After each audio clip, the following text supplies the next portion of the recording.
Qo'li montajga ahamiyat beraylik. Juda ham chiroyli chiqdimi? Bu ishchi bunaqa ko'rinishda emas. Bundaroq ketsa ham bo'ladi. Lekin mana aytadi, deydi.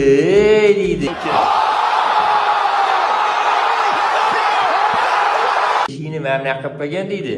Shuning uchun mana bunaqa ko'rinishda ish chiqadi, ahamiyat bersanglar. Panorama romlarni tagiga mana shunaqa monopolni konvektorga mana tashib ketganmiz. Topli pol o'ta go'zal chiqqan. Endi mana mavzu bitmas, tuganmas mavzu. Kollektor ochiq holatda bunaqa turadi. Yopiq holatda bo'lsa mana shunaqa. Go'zal. Har bitta truba yoki fitting mana shunga o'xshagan massajdan o'tadi. Nice. Bunaqa massajdan keyin mana bunaqa massajga o'tadi keyin. Ko'rasizlar, 2 qavat shumka qilyapti. Alohida mehrda har bitta fitting. Ha? Please, brother, I am good man. Bo'ttiga xonadiga ham montaj o'ta go'zal chiqqan. Bu ishni bilgan biladi. Kirganda to'g'rida mana shunaqa ostrovga o'xshagan vanna turadi.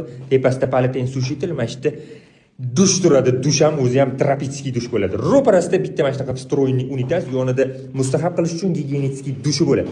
Mana shu sanuzil ichida qanaqadir suv toshadigan bo'lsa, kirallarni o'chirish imkoniyati bor. Bu ham kichkinagina bo'lib dekorativniy turadi. Mana topli pollaring tegdi, qop-qora narsa nima degan onkalar uchun Penna sheet degan mana shunaqa mahsulot. Keyingi sanuzil ham xuddi shunaqa holatda montaj bo'lgan, juda ham chiroyli chiqqan. Mana shunaqa holatda shumkalarga ahamiyat berasizlar, alohida.